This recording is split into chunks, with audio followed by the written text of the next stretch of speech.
Well, the Houston Astros get started in a major way against the Seattle Mariners, who are leading the AL West, and they come out with a victory. They take a lead late. They hold on to it, and the bullpen holds the line. Let's talk about this as we go back to the bullpen. I'm looking to the bullpen to bring my lefty in. Keep the lead and make your team look pedestrian. It's in your wheelhouse, we'll swing for the fence. You know it's money around here, man, I ain't talking expense. Strike one, heat low in the way, you can't hit it. You know you want to start a rally, but you better forget it. Strike two, off speed, same spot, your car looking. Get ready at the plate, this time you're not cooking. Strike three, swinging out of the zone. You ain't even touch it first. Tell me how they gonna drive you home. Walking back, looking like we ain't cool then. The game's over, might as well put them back to the bullpen, oh yeah.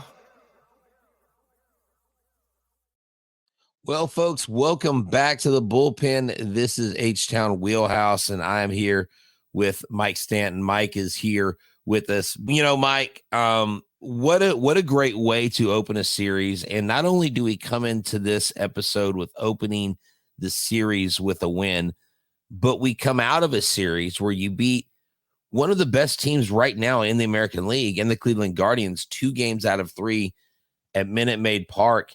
And it seems like the guys are kind of hitting a little bit of a stride after coming out of Mexico City. Tell everybody where they can find you before we get started. Yeah, you can find me on Twitter, also known as X. Some people just will not let go, which I'm on. I'm kind of there with you. X is kind of dumb, but at Mike Stanton 29 is where you can find me on X. That's right, and he will interact with you, folks. Sure. Check that out. Look at this. He's got the new Back to the Bullpen shirt with Mike and Brett that is produced by Ram Shirts. There it is. Look, the code, the QR code on our page takes you straight to that t-shirt. Go grab one today. And if you want a free t-shirt, all you have to do is go to Instagram, go to the Ram Shirts Instagram, look at the most recent post by Ram Shirts. It's got a video with Julie Morales and Jeff Blum. Comment, like, and just put the hashtag B2B. And Mark from Ram Shirts will select a random winner for a free Back to the Bullpen t-shirt. So go check that out. And you can find us here on Instagram, on Spotify, on iHeartRadio, on X, on B2 Bullpen. So wherever you get your podcasts. So thank you for Ram Shirts. We're live from the Ram Shirts studios. We'll tell you about Stay There Barbershop mid-show. But wow, the Astros, if you look at their record this year in games where they've had leads or where it's one-run games or close games, it's just not very good. I mean, they have been finding ways to lose. Yeah. And I think, 10 days ago, everybody was having these discussions. Is the run over? Should Joe Espada have been the manager? Did we do this right? Right. Everything was in question. Now, it's funny how winning seems to change everything. Oh, of course it does. I mean, that is our prerogative as fans. You know, we get on that emotional roller coaster that, 3 weeks into the season and, you're ready to sell the farm. You're ready to, it's time to rebuild. The season's over.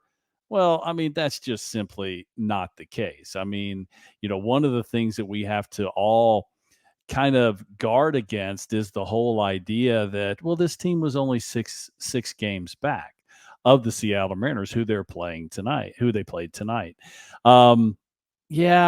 That's not the same. You have to look at where you are, not in the standings, but what your record looks like. And, this team has won 5 of 6 now. They're playing good baseball. They're still 8 games under 500. They still, before they can do anything else, and this is my opinion, you have to get back to relevancy. But it's also a what have you done for me lately sport. And, what have they done for us lately? They played some pretty good baseball. Like I said, winners of 5 of 6. And they're taking care of business against teams that they should. We looked at that Colorado series and go, okay, this is a series that they can kind of get right. Well, yeah, it took them going out of the country to win a series, but they did just that. And it seems like they brought those good fortunes home with them. Yeah, exactly. And, it's so funny. every time I've found myself, being excited about this team winning against the Rockies, and you'd always have your naysayers, and they're like, oh well, but it's the worst team in the league. Like, how can you be happy about that? I'm like, well, I don't know if you've watched the Astros lately, but anything right now is good. Any win, you were just looking for a reason to celebrate this team.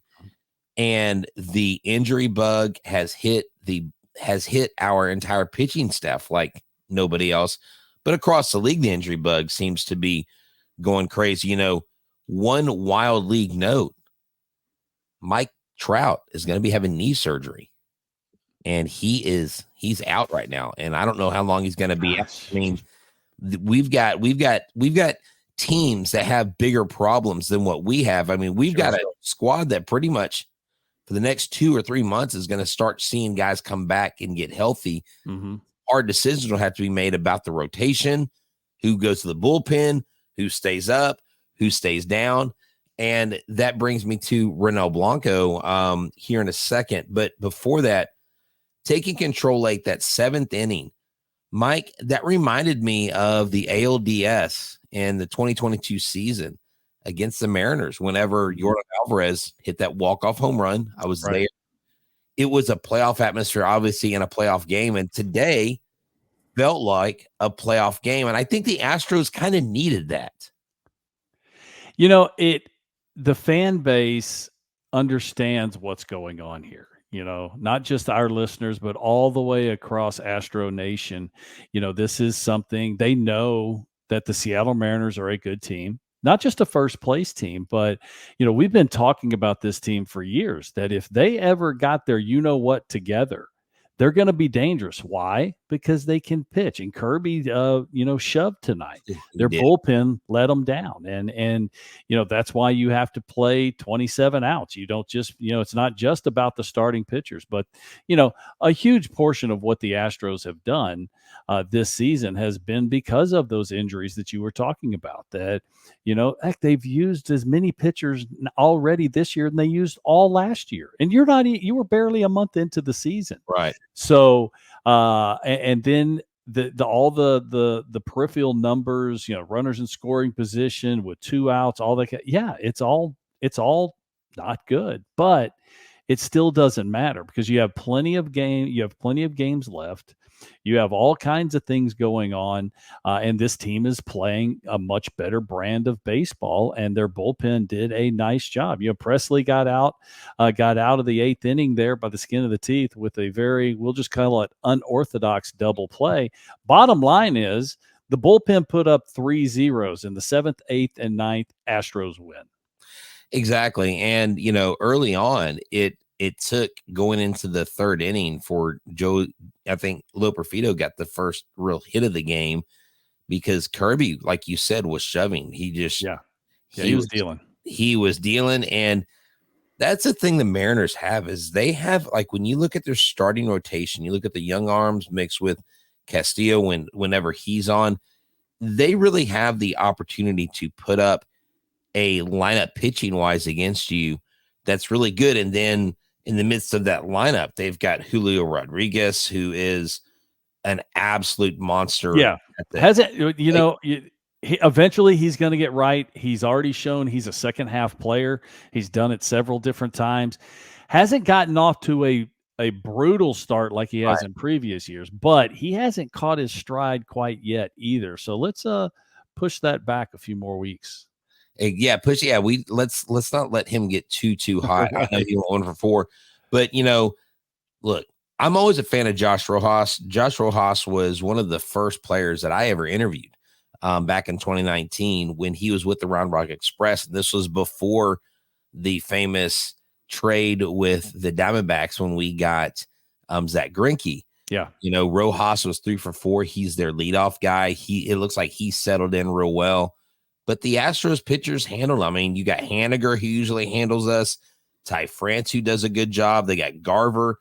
They got Rayleigh. I mean, Polanco. They've got a lineup that really, in any night that you face them, has the opportunity to just go off offensively. Sure.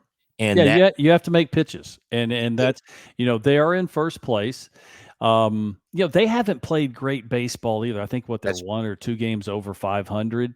Yeah, they're in first place in the West, but 2 games over, I think. Yeah, right? so what does that mean? That means they have played kind of mediocre baseball, but the whole division has played mediocre baseball.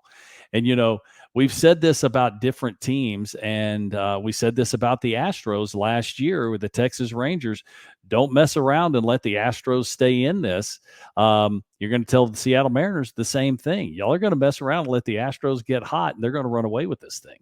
So Jim Bowden, actually, there's a little clip running around on Twitter where he's like, the Houston Astros are still the Houston Astros, and if the Rangers and the Mariners aren't careful, the Astros will catch fire, and basically they're going to come straight after y'all. I mean, Jim Bowden's basically sounding the alarm across the American League West, saying, you guys do realize the advantage you have right now. Well, you better keep your boot, on the gas pedal, because right now, I never thought I would say this, but it is May 3rd when we record this, and we are only 3 games behind Oakland. Listen, it's been an ugly first month, and we've said it so many different times. The old saying, you can't win the division in April, but you can lose the division in April. And the Astros, with all the injuries and all the lack of performance from the offense with runners in scoring position, they've dug themselves a hole. There's no doubt about it. I mean, we can say they're only 5 games back, and that's the real numbers. But, the 8 games under 500, they still have played good baseball over the last week. And that's what you have to hang your hat on. You've got, 5 months of the season left. I mean, there's just so much baseball yet to be played. But that's how we started the show, talking about, the emotional roller coaster that us fans get to be on. Right now, you should be feeling pretty good. Yeah, it's still an ugly record, but the way these dudes are playing, and they're doing it against, the better competition in the American League right now, beating Cleveland, 2 out of 3, and then beating, the first place team in the division tonight in the Seattle Mariners. Yeah, and their other home series win was against the Rangers. True. And so they beat 2 quality opponents. And look, here's the deal. We understand that sometimes you don't choose the right guy when you go in for the haircut. And if that's happened to you, then I want you to go to State of the Art Barbershop and go visit my friend Ever Cruz, 1616 South Friendswood Drive. Now, they do accept appointments, and they do accept walk-ins. So get a hold of them, check them out. You can find them, type in State of the Art Barbershop in your phone. Your GPS will take you right there. Give them a call, set an appointment, get your edges edged up, you get your beard shaved. You can get the right treatment. I mean, because I know this, pitchers don't just care about how they look on TV with their pitching. They like their haircut shaped up right. Yeah, you got to listen. The next Astros game you're going to, head down to Friendswood, get tightened up before you show up, because you never know. You might end up on TV. You might end up on TV. You might end up watching, and I've seen a no-hitter and a walk-off this year. There you go. And so you want to look good when the cameras come your way. And as always, you can get a Back to the Bullpen t-shirt. The one that Mike has on is the one that we have featured on the site with the QR code.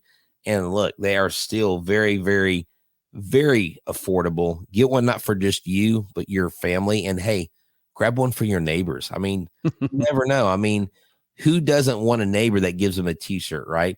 So go grab one of those today, because we're coming to you live from the Ram Shirt Studios. Mike, this offense, on paper, when you look at it, you're like, wow, what a lineup. And then you look at it and you're like, wait, where is Jose Abreu? And who is this John Singleton fella in Loperfido? And so the Astros suddenly have a little bit of a new look. The Astros made a big splash when they signed Abreu.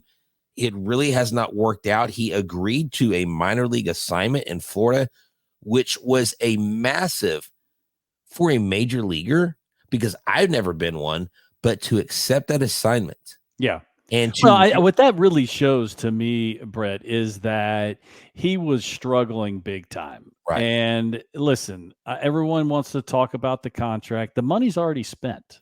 That Yeah. has nothing to do with this. This is about getting a former MVP, a batting champion, getting him right. And you send him down to Florida. You go, well, why don't you just send him to AAA or AA? Why do you send him all the way down to Florida, which is used to be rookie ball? Now it's the there's no more short season baseball. The reason is because he can go down there now and he can get 6, 7, 8 at bats, 9 at bats in one day because they're not playing in a league. AAA is playing real baseball. They play 9 innings. There's a record. There's a championship. And he can't. You have a regular batting order. You can't just plug a guy in a first at bat of each inning. Well, you go down to Florida, you can do that. He can get as many at bats as he wants to in one single day. And that's what he wants to do. Take the pressure off of him, work on his swing and get more repetition of live pitching. Because, with you being a veteran, 19 years. So what you're saying is even though someone's a veteran in Major League Baseball, they still can struggle with confidence. And oh my gosh. Yes. You know what I'm saying? That's where I think I've been a lot more easier on him. Of course, I've been like, wow, this guy's not even batting his jersey number. This is so right. But it is a mental game. Whether you've won a title, whether you've won a batting championship, doesn't matter. It doesn't matter what you've done. If he's still human. I've told you this before. Some of the most insecure players I played with are Hall of Famers. Wow. That was their driving force, was that fear of losing their job or that fear of looking bad on the field, looking silly. And confidence is not something that's always there. It goes up and down just like everyone else's confidence does. And it doesn't matter if you're at the top of your field or if you're a rookie in your field. And, when a guy, it's nice to have that resume. But listen, when you're going through the struggles that Jose is going through, you don't remember the resume. Some of it is someone coming up to him and say, dude, remember what you've done here. You are a batting champion. You're an MVP. You're not just a good hitter. You've been one of the best players in the sport because I've been there. You don't remember. You don't remember you've done it. All you remember is, like I said before, is what have you done for me lately? And things had not been going good and going well in that first month. Yeah, exactly. And so I think too, one of the things that the Astros, I think, were trying to do before he accepted an assignment was, I noticed that he was at the ballpark, which like he's been all year, but with Jeff Bagwell, and Jeff Bagwell was really trying to get inside his head because Jeff Bagwell, at the end of his career, his shoulder was shot. He had all kinds of issues. And so Bagwell's seen that, Bagwell won an MVP in a season that was shortened, that if it would have been a long season, the Astros, we could have seen an Astros and Expos playoff series. It was one of those. I was with the Atlanta Braves in '94. We were not catching the Expos. That was a good baseball team. Yeah, and I believe wasn't Blummer on that team? He might have been. I think he was. I think he was on the Expos. I know he played for the Expos. I don't know if he was on the '94 team. Okay, so Alex Bregman, a 2-out RBI, just one, but you know what? That's what we need. Alex Bregman got moved to the 4-hole. Got moved out of the 2-hole. He did go 1 for 3 today. He kept his average over 200. But how key is that for someone like Alex Bregman, who has that clutch gene, who has that drive, who has the moxie? Other teams know what he can do to them in the playoffs. Sure. How big is that for him to have that moment today against a quality opponent? Well, the confidence that we were just talking about, their lack thereof with Jose Abreu, you can't. I know that Bregman, plays with a chip on his shoulder, and he seems to be confident all the time. his confidence hasn't been there. Just like, when you struggle, especially for a good period of time, the confidence goes away. And a hit like he got tonight in a clutch situation against a team that you're trying to chase down, is that something he can build on? Absolutely it is. He gets to sleep a little bit better tonight, knowing that he got a big RBI to help this team win, to get one game closer to first place, one game closer to being where you want to be. So, that is definitely can be a big hit, and we'll just have to wait and see. He hit a home run, a night or two ago, a big home run, well over 400 feet. He doesn't usually do that a whole lot, so Right. maybe this is something we're starting to see. Alex Bregman, who is notorious for being a slow starter, maybe we're starting to see him pick it up a little bit now that we're out of the month of April. Exactly. And, and my concern wasn't necessarily his slow start, was he's gotten off to the slowest start of his career. Yeah. Mike, truth be known, we had moved to Louisiana back when he actually was a freshman and sophomore at LSU. Mm-hmm. I've seen Alex Bregman play, and I just realized this the other day, for 9 straight seasons. I've seen Alex, well, I say 9 straight seasons. I've seen him play for 7 years in the majors. I saw him play for 2 years at college. Mm-hmm. Of course, I followed him in the minors, but I've watched this kid have nothing. I say kid, he's going to be 30 years old, have nothing but success and just improve and get better, become like almost an MVP. Had Mike Trout not existed in the league at the time, he probably would have won MVP that year. And knowing how hard he works, knowing how much he cares, he's a gym rat, he's a cage rat. I think it's big for Alex Bregman, because him at third base, we might be watching the last season of Alex Bregman in Astros uniform. And look, if he is going to go somewhere else, you do want the guy to have good fortunes if he leaves, but you also want him to have a good year. You want that last year with the ball club to be a good one, because you don't want the storyline to be written about, well, Bregman held on too long in Houston and then he left, right? Mm-hmm. Like, look, Bregman, he kind of went through it a little bit, but man, he really helped this team. I mean, this team still has a shot. This team still is a formidable opponent, and the odds makers now, they've come off the Astros, but I promise you don't want to bet against the Astros.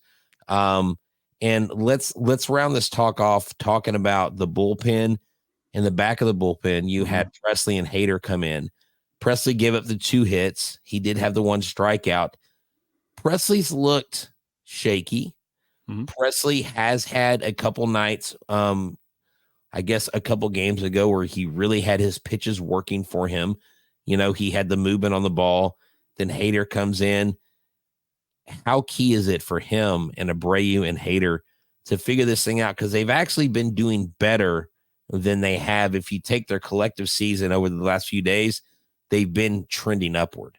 Well, there is nothing that's more devastating to the psyche of a team, even a championship team, even a veteran team, that your offense does what it's supposed to do, gives you a lead, and late in the game, the last 15 minutes of the game, you end up losing it.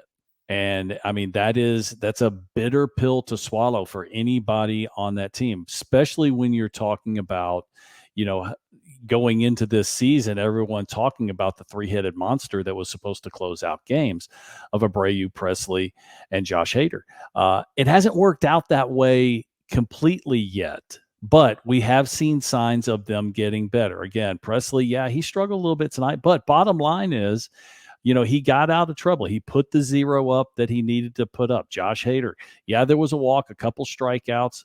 He looked much better tonight. So this might be, and confidence is something you can get from someone else also, so True. This is something that hopefully this team is going to be able to build on. A winner of 5 of 6 games, doesn't matter what the record is.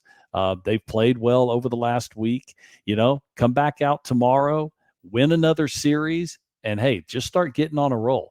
It's not about the winning streak. You'd love to have a winning streak to get back to 500, to get over 500. Right. It's about consistent baseball. winning series. We've been hearing that for years and years and years, that's what they want to do, is they want to just keep winning series. They've done that. The last 2 series, they did the Rockies series. They swept that one. They beat the Cleveland Guardians 2 out of 3. Now you got a chance of winning another one from the Seattle Mariners. And you're 1 or 2 plays away in that game 2 against the Guardians of sweeping the Guardians. Sure. So you're possibly looking at a 5 or 6 game win streak coming into this. And then let's not leave without talking about Loperfido. The devil. This kid was 2 for 2. The other day we didn't get to talk about it. The amazing look, that left field wall. I've taken issue with that wall with the metal plates and how I think it needs to be. The manual scoreboard. It looks great for aesthetic reasons, right? Sure.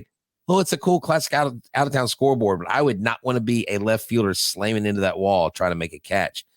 But he played that ball perfectly. The ball actually bounced to him perfectly. Sure. Let's say that give which credit. Is a little lucky. It is, because if it hits, if people don't know, there's little angles all over the place on that wall. And we've seen balls kick left, kick right, even kick up. Yes. So he played it exactly how he was supposed to, which is you play the odds. The odds are it's going to hit on a flat surface. It's going to bounce back to you. We know that Loperfido is a worker. The Astros have had him out there hitting fly balls off that wall. He does it in batting practice to get as many reads as he possibly can. Right. Personally, I like his swing. He's an athletic guy. He can run. We saw that in spring training. We haven't seen the power that he was generating in AAA, but that will come. Right. But I even like his setup. I like the way he's got his hands out over the plate, and he looks comfortable. He looks like he's seeing the ball well. Yeah, I think this dude is the real deal. Yeah, I was at his major league debut. I took a friend of mine. She flew in from New Zealand. First time in America. First time. I saw the pictures on X. Yeah. Yeah, and she was like, I was like, okay, this kid, this is his major league debut, and I explained that to her. And then when he got that first hit, she's like, wow, he's really good, And I said, look, this kid really, he shot past Melton. He shot past some other guys that were projected. Pedro Leon just still hasn't made it up yet. And, there are some questions down the road of what the Astros are going to do, because Myers and McCormick, they're not the consistent guys that they wanted him to be. They put a lot of investment in Myers, and I'm not saying Myers is done, but now you've got Loperfido, who's look, if you're doing the job, you're going to get the time on the field. That's how it's supposed to be. And you can talk about top prospects. You can talk about what this guy makes, what that, contracts, that all goes into it. But bottom line is, if you perform, you play. And that's how it's supposed to be. Right now, he's swinging the bat well. He's playing a solid outfield, and, we've seen this kind of revolving door in center field for a couple years now. Yes. And Dusty did a pretty good job of whoever was hot is playing. When you cool off, we'll try somebody else. And, until someone just kind of takes it and runs with it. McCormick had a great season last year, but that was last year. This season, he's been struggling. Now he's down with a hamstring. Right. And Loperfido gets to come up and gets a chance to perform. So Loperfido and Singleton both taking advantages of their opportunities. And I'm sure next time, hopefully we'll be able to talk about more about John Singleton too, because I think that's someone we need to look at. And, as they say these days, give him his flowers, because offensively and defensively, he's really done a good job taking advantage of the opportunity. So, and that's what you got to do, Mike. You know that better than anybody. When you get an opportunity, you got to take the bull by the horns and take it. And the bull by the horns makes me think that, look, if you are struggling with getting out of the blocks, well, maybe you need to go back to the bullpen. And if you do that, check us out on iHeartRadio, on Spotify, on X, subscribe to our YouTube channel, Make sure you tell everybody that Mike and Brett sent you. This has been another great episode. Mike, thank you so much for sitting in, and y'all have a good one. Adios. I'm looking to the bullpen to bring my lefty in. Keep the lead and make your team look pedestrian. It's in your wheelhouse, we'll swing for the fence. You know it's money around here, man, I ain't talking expense. Strike one, heat a low in the way, you can't hit it. You know you want to start a rally, but you better forget it. Strike two, off speed, same spot, your car looking. Get ready at the plate, this time you're not cooking. Strike three, swinging out of the zone. You ain't even touch it first. Tell me how they gonna drive you home. Walk your back, looking like we ain't cool then. The game's over, might as well put on back to the bullpen. Oh yeah.